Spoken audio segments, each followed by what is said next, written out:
Hi, I'm Andy, and welcome to the A.D.K Rock and Metal channel. I'm very pleased to be joined this evening by the guys from Iron Void. We have John, Steve, and Scott. Yeah, you're right.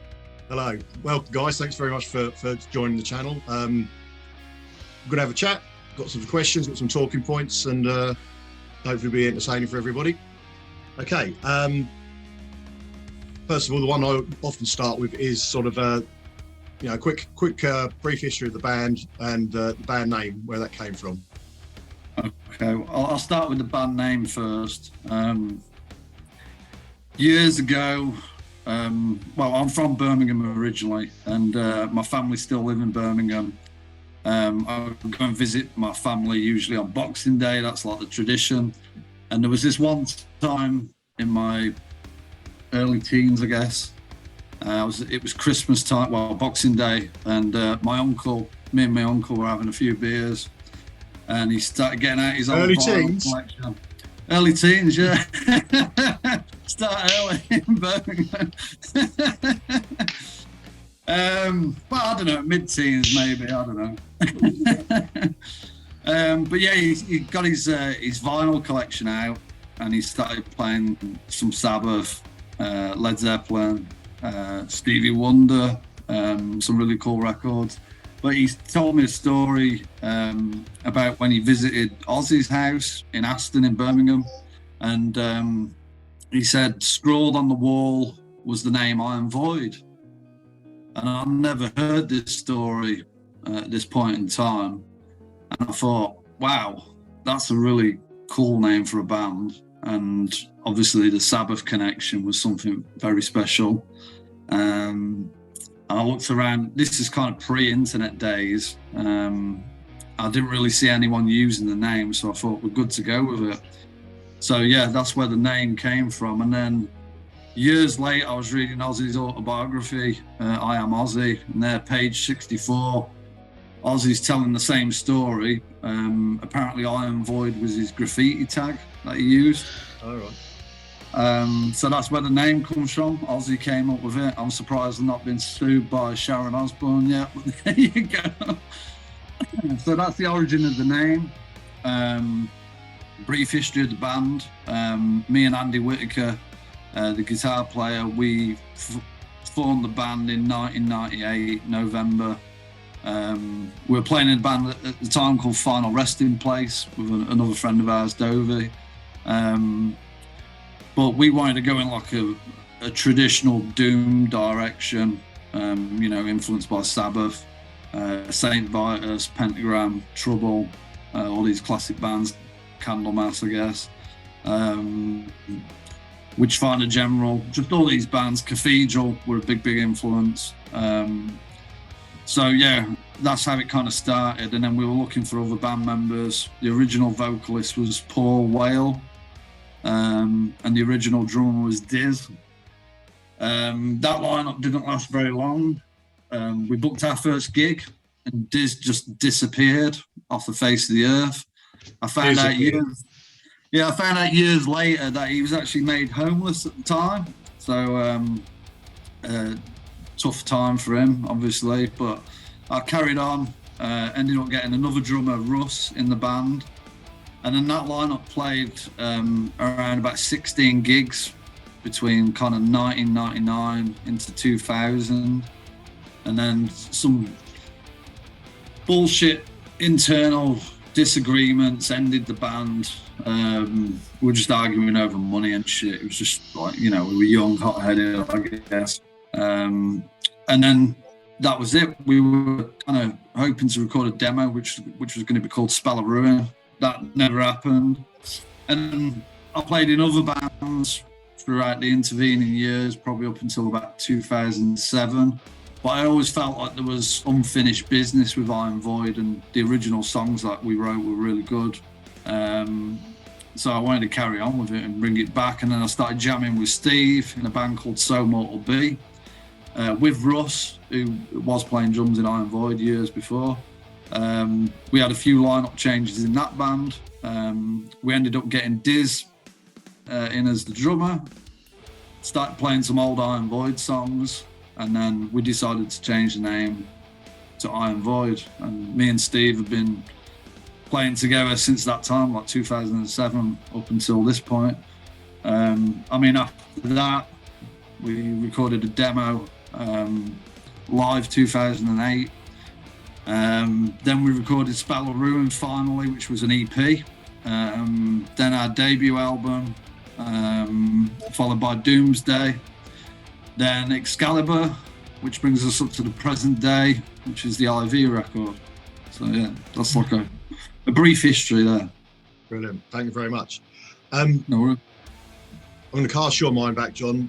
We didn't actually meet on that day, but I sort of got to know of you and the band Iron Void when I saw you playing with Desolate Pathway at Doom versus Stone in Sheffield. I think it was November 2018. Yeah. I think I know you opened the Sunday at about 1 o'clock in the afternoon. I'd gone, when I go to these gigs and festivals, I sort of make a little schedule who I want to see, and Desolate Pathway sounded really interesting. And you were great, really, really enjoyed it, and I bought two albums and everything. So obviously you was involved in that. I was going to say, I know you're in another band as well, but Stevens got involved in any sort of side projects or any previous band before joining Iron Void? I mean, you touched on what Steve done before in a previous band, but with myself or their own bands? Sorry? With myself or with their own bands? No, they're sort of previous sort of bands. And I say you mentioned, or I know you're in a black metal band, but the other two, Steve, Scott, you any other side projects, or what are your previous bands before joining Iron Void? Well, I did a few local bands and we got to the demoing stage. I had one called So Mortal Be, which had a 4-song demo, which ended up being recorded actually at Diamond, where we were rehearsing until they folded a year or two back. But that was as far as I was getting. I was getting to the demo stage, and it was like the only people you knew that were into similar music were sort of getting together with you, with your mates, and you got to a certain level, and it never got to the regular gigging stage.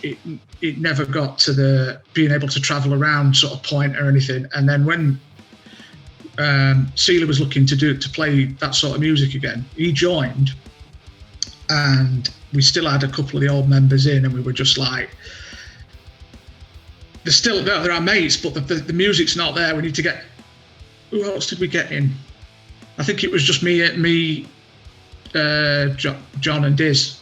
So we got Diz in on drums, and it was like, we're going to have to let our mate know that, we need a better drummer sort of thing. We managed to do it. It wasn't an easy thing to do. But from there, then, it was like we're just gigging every weekend as often as we could. We weren't really touring because we didn't have any logistics, and nobody knew who we were. And I remember I think we got one single T-shirt done, and we started realising that we had a small fan base. People were buying stuff, and from there it was like, let's try and record, and it's carried on from there. But this is the first thing that's really come to the stage where we managed to finish off recordings and get stuff released. And that was the thing with Celia. It was like, I've always got this thing, if we decide to do something, we've got to finish it off. So something like Excalibur, we were talking about it for years, but we were like, we always finish off whatever we decide to do, because the other bands never got to that stage. They were just like all talk and good ideas, but it never really bore fruit. So I've stuck with this ever since, really.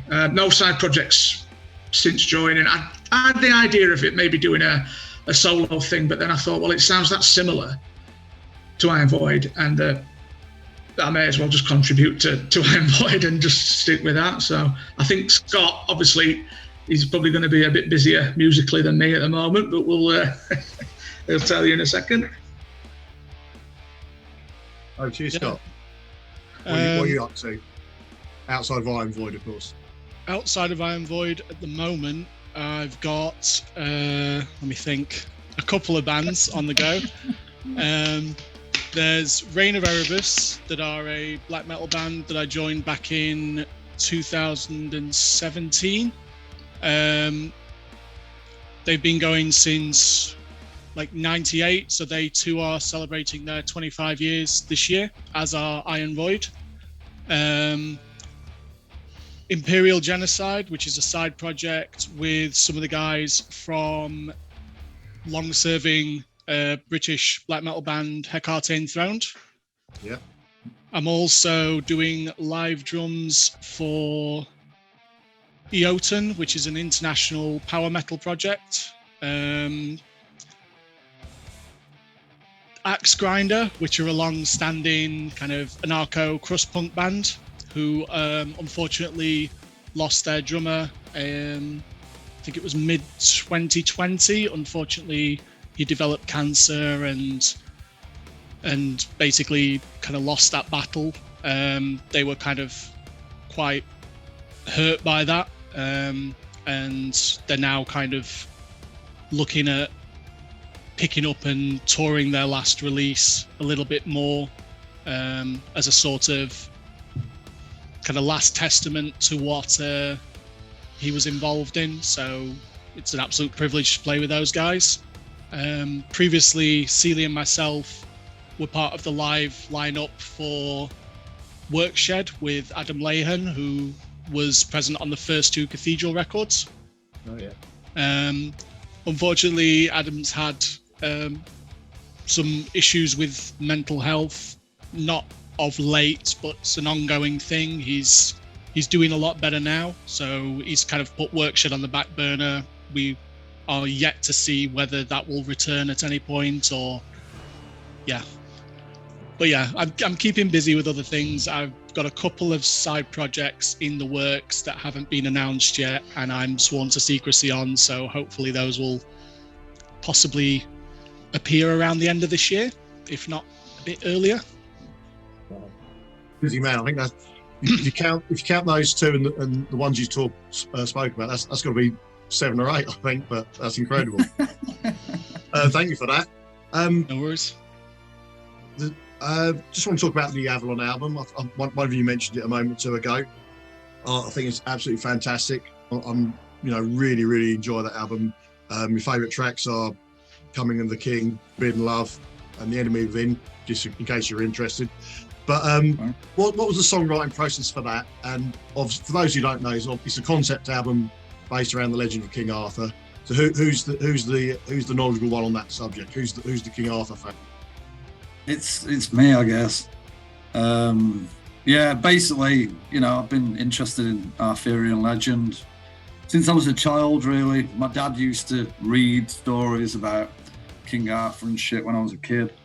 And I've continued to be interested in that into adulthood. What it was that inspired us to make that album, I went to Tintagel Castle in Cornwall, probably nearly 15 years ago now. First time I'd ever been there, and it just blew me away. It's, the scenery there is breathtaking.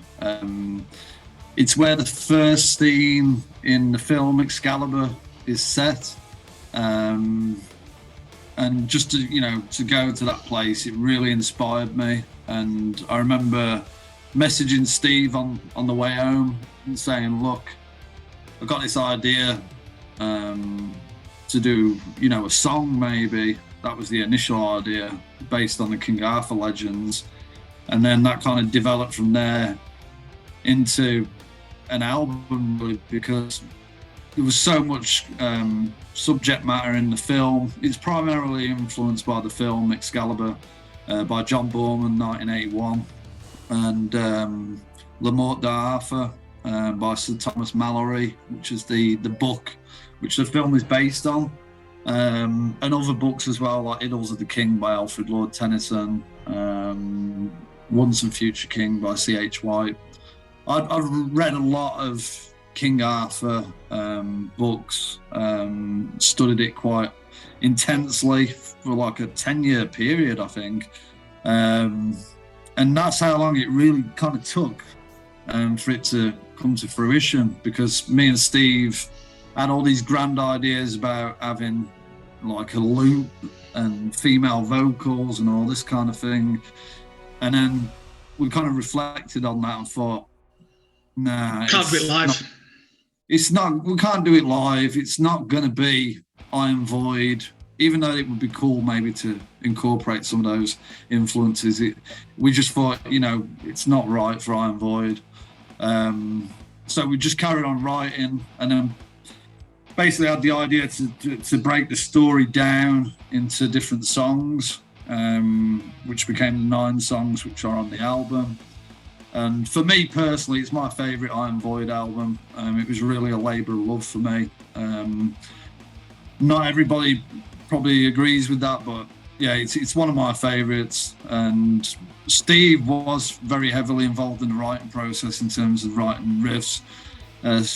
Some of the lyrics, I wrote most of the lyrics. But yeah, Steve, tell us about your input on that, because you know, you had a large part to play in that as well.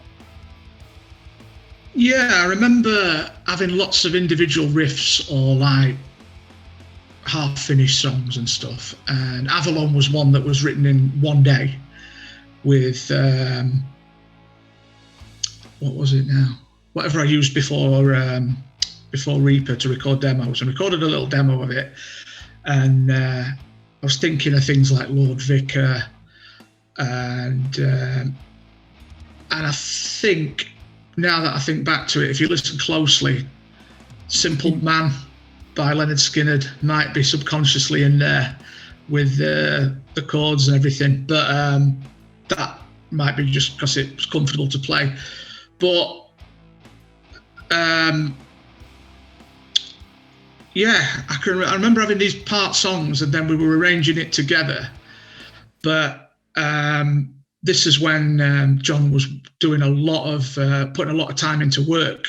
So lyrically, you had all the lyrics how you wanted them. Obviously, I've written Avalon, that we changed a few words on that. Yeah, you wrote us. Yeah. And most of the lyrics were yours, but musically, I was putting quite a lot in so we could get it finished, because you were like, look, I've got all this extra work to do. And between us, we got it done. But it must have been, it's got to be at least 4 years that we had the Dragon's Breath riff. I'm sure it was 3 or 4 years that we were playing that. And it got shelved, and we were like, oh, we'll do this. What would it be? We'll do this tour, this week's tour that we're in 2015 or something like that, and we'll come back to it. And eventually we got it all done, didn't we? But yeah. I remember what was, I think Coming of a King was one that didn't have a middle. I'm completely stuck with that. And then you put the middle in, and there you go. Suddenly came together. I was following intently a recent a trip you had to Austria. You was headlining a show in Austria, and didn't go quite as planned. Do one of you want to take up the story regarding what happened there? Do you want to go? Absolutely not. If I take up this story, it will be a version that probably no one will be happy to hear. So no, someone else take it. I'll just say before I let John start us off, there was some driving involved, but he made the right decision and didn't share driving 3 ways with me, because I probably would have fallen asleep. Right. Trying to get a little bit of rest in the back, yeah. Yeah, it all started off pretty well. We were a bit concerned before, because basically we were flying from Manchester Airport to Frankfurt in Germany, and there was like a 1-hour transfer for us to get a connecting flight from Frankfurt to Innsbruck in Austria. So it started off well. We got the flight from Manchester to Frankfurt, absolutely fine. I was checking it out on my phone, and when we arrived, we were at gate Z17, I think it was. I checked it out, and it's the connecting flight was leaving from that same gate. So like, happy days. We'll just wait here for an hour. Yeah, we thought it was. So, you know, we didn't think it had opened yet, but it wasn't opening at all, was it? Yeah, so we went to the low to eat, checking the boards. Then all of a sudden the gate changed. Now, if anyone's familiar with Frankfurt Airport, it's fucking gigantic. It's one of the biggest airports in Europe, I think. So we were literally legging it to this gate. And we got there, and said, "Oh, you missed your flight. It left 5 minutes ago." And we were like, "Oh, what are we going to do?" So we were just like, "Okay, we need to contact the airline first and foremost." So I was told by the girl on the gate to ring the airline Lufthansa. So I rang them. Then they said I need to go to the service desk. So I went to the service desk. There's a massive queue. I'm waiting there for about half an hour. It's boiling hot in the airport. I'm sweating. Next to the front of the queue to see somebody. And then they said I need to ring the airline. I'm just like, what the hell? So all this is going on. And while this is going on, Scott and Steve are trying to locate our luggage. We didn't know whether it had gone on with the connecting flight to Innsbruck or... We now know that doesn't happen, no? They take it off. If they're doing the job properly, they take it off because they can tell you've not boarded. But we didn't realise that at first. No. Yeah, so the luggage was in Frankfurt, but it hadn't come out on the luggage carousel. Scott had some of his luggage, some of his drum gear, but we were like missing 2 guitars and a merch. All the merch. Just like, what the hell? So that took a few hours just bloody getting our luggage. During this time, we were looking at options how to get to Innsbruck. So we looked at the train, and it was like 8 hours on the train. And we're like, well, that ain't going to work because we're not going to make it. We're supposed to be there at 10. So the next option was looking into hiring a car. And what a car. That and a 5-hour drive. Yeah, what a car it was. The only car they let us hire and drive to Innsbruck was a Fiat Panda, which is a tiny car. Yeah. And there's like us 3, all our gear. We finally got the guitars and the luggage after messing about for a couple of hours, 2 or 3 hours, whatever it was. 3.5. Yeah, 3.5 hours, yeah. So we get the keys, and then we couldn't find the bloody car because the car park's massive as well. So then we found a car, and then like the back seat would only go down in one segment. Like our cars, you can put it like down in 2 segments, so somebody can sit in the back. So I immediately saw this and I thought, no, this ain't gonna work. But we had to make it work. So we put one of the guitars in the back passenger seat, one of the guitar cases, and then I put the merch suitcase in the boot, and then put some bags in, and then Steve sat in the back and kind of pushed my guitar like, and he sat there with all this gear like this. No seatbelt because I couldn't fight. He was trapped. So Yeah. And then I'm in the through front the Alps with my knee crushed against the dashboard. Scott said he had some experience driving in Europe previously, in Switzerland, I believe. Yep. And I said I'll help with the driving as well. Now, for me personally, I've driven in the UK for a long time, like over 20 years, but I've never driven on the wrong side of the road in Europe. So Scott started driving for a couple of hours, but Scott hadn't got much sleep the night before. Zero sleep. Yeah, so he'd not really slept. I kept checking in on him, are you okay? If you're tired, I'll take over. So anyway, a couple of hours in, Scott says he needs to have a kit. But before we got to this point, we're driving on the Autobahn, where there's no speed limit. And this car's really struggling with all 3 of us in the car and all the gear. It's not got a very large engine, and it's struggling just going up, like a slight incline on the motorway. So anyway, we're kind of worried about that because we're having to put the car into like lower gears to get up like these hills and stuff. So anyway, Scott needs a kit.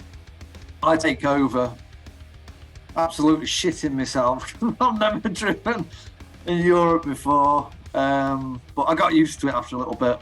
But these guys are asleep in the car, and I'm like thinking, this car's really struggling, and we're driving to the Alps. What is it going to be like once we get into the mountains? Like, and I'm just like sat there worrying about this. While I'm worrying about this, the battery on my phone is dying, and I'm using it as a sat nav. Scott's got a charger with him, but it's not working properly. His phone's on like 1% battery. And Steve had some charge on his, and I'm just thinking, what the hell, you know what I mean? So keep driving. It starts getting dark, getting into the Alps, going out through these winding roads. And then the fuel light comes on, and it's like, oh no, we need some fuel. We didn't want to stop because we just wanted to get there as quick as we could, so we didn't really bother. We had a full tank of fuel when we started, but pulls in at this garage. The garage closed at 10 o'clock, and this was like, I don't know, 10 past 10 or something, so we couldn't get any fuel, and then the car wouldn't start. So I was just like, what the hell? So we just managed to get the car started again, and then we're just driving, hoping and praying we're going to come across a garage. We did about 20 minutes later, but it was like a bit touch and go between that point and finding the garage. So we filled up, managed to get to the venue about 11:15. They'd rejigged the support band sets round. We basically got in, had a beer, and then we were straight on stage. Fantastic sound. The audience were amazing. The reception we had was absolutely outstanding. They made us feel really, really welcome. So big props to Michael and his team, Brooke. So yeah, at the end of the day, you know, the show was on. We managed to make the show, which was like such a relief. But I mean, looking, it was an adventure, but at the time, it was a nightmare. That's all I could say. Mm. I mean, you look back on that now, and you know, it's a great story. But what was the mood like? I mean, I can imagine how I'd be in a situation like that. I mean, I found myself in a situation nowhere near as nightmarish as that, and I've like absolutely lost it. But were you kind of trying to be reasonably positive, or is you really getting stressed and anxious? And so, I mean, the clock's ticking in it to get from Germany, Frankfurt to Innsbruck in a time scale. Were you still quite positive? Were you keeping each other in a good mood? I think I've designated myself the band problem solver, haven't I? After that. Yeah, you're the fixer. Yeah, the fixer, yeah. But I was just glad to get the guitars and the merch back, to be honest. After that, it was like, well, if we get... I think I said at one point, there was a local guy who spoke English that John spoke to, and I remember him saying, there is another station at the turnpike. I think it might be open. And we were just like, okay. That was the 20-minute one, wasn't it, that we found the next one along. And I remember, I don't know if I said it out loud, but I remember just thinking, well, we either get there or we spend a night in this car in the Alps, but at least we've got all our stuff back and we're on the ground at least, you know, we're not stuck in an airport. So yeah, everything goes a bit smoother once we get there. And obviously they've sorted out the hotel and everything, which we didn't spend very long in, but it was nice. But then there's the return trip as well. Innsbruck was fine. But we got back to Frankfurt and we had the same again, didn't we? We had like 5 or 10 minutes to board. Yeah, and they let us on the way back that we'd missed our connection. But it was just like last call, yeah. Yeah, due to, I can't remember what it fell on the app. It was just some bullshit though. It was like traffic control decisions. Yeah, something like that. But we just managed to get the flight on the way back. So we've said from now on, like any international gigs, we'll do them. But you know, if we've got any transfers, any connecting flights, we've got to have at least a 2-hour window or something like that. Because this is the thing. I mean, there was talk of going to another airport, which really put me off because obviously, for me, at certain times of the year, I'm trying to get back for work. The tour is a sort of a, what's the word? Sort of a an exception from that. But so I was thinking, if we have to drive to another airport, it's going to add 4 hours on each way. But then after that 5-hour emergency drive, you're like, well, we can't have that stress every time, can we? So if we can get there direct, get back and do a gig and actually keep everyone happy, keep the audience happy as well. Yeah. I was losing my temper a bit in the airport. I think Scott was the calmest out of all three of us, to be fair. Credit to Scott. He kept his cool. Sleep deprivation, right? Yeah, I guess so. Yeah. It sounds like your hard work was rewarded by a great show at the end, and it was, and everything, and you're back home safely to tell the tale. Okay, a question I often ask my guests as well. You've got a few albums worth of material. Is there still a song that's always down on the Iron Void set? Is there like a crowd favourite or band favourite that you always play and think you always will? Yeah. We usually close the set with The Devil's Daughter from the Doomsday record. It's one of the more catchier songs, I guess, that we've written. The audience reaction's always been fantastic for that song, so that's kind of become our own paranoid, if you like. We always close the set with that. We used to have Suicide Sorcerer as the closer, didn't we? That was a similar sort of effect, yeah. Yeah, that used to be a fan favourite song. That was originally a So Mortal Be song that we adopted into Iron Void. So, yeah, those two. I don't know, there's other songs that we tend to play in the set quite regularly, which are songs that we like, but that the fans usually request as well. One of the ones that fans requested that we haven't played in a long time, but we've reintroduced recently, is Spell of Ruin, the title track from the first EP. Okay. I Am War's been a popular one as well with fans. Tyrant's Crown. There's a few, yeah. Yeah, good stuff. Before we move on, we were talking off camera, and on more than one occasion, I've referred to your album as Avalon. Of course, it's Excalibur. So apologies for that. And apparently, when I done the review of IV, I also made that same mistake. So double apologies, guys. Sorry about that. You, don't worry. Early on as well, we was talking about the history of the band, and anyone who can do maths will work out that sort of this year is your 25th anniversary. I know you've got some shows planned ahead. Do you want to tell everybody about those? Headline tour or a number of shows around the UK? Yeah. Celebrate? Yeah. So this coming weekend we're playing at Funeral Fest in Barrow-in-Furness. We're playing on Saturday. We're on the same bill as Discharge, which is mind-blowing, really. Very, very influential, legendary hardcore punk band. Me and Steve are old school Metallica fans. Used to see Metallica wearing their shirts back in the day. I've been listening to Discharge since I was a teenager, so that's a big thing. Being on the same bill as them, really, really looking forward to that. But yeah, in a couple of weeks, our UK tour starts. There's the flyer. Let me really see it. Yeah, it's online, but that starts on the 14th of July, Friday the 14th of July. We're playing at Night Train in Bradford, followed by Saturday the 15th, we're playing at Helgies in London. On the Sunday the 16th of July, we're playing at the Crofters Rights in Bristol. I should mention as well, joining us on this tour is the American doom metal band Horror Druin. We've been big fans of that band for like over 20 years now, so it's a real honour and a privilege being able to bring those guys over for their first ever UK shows.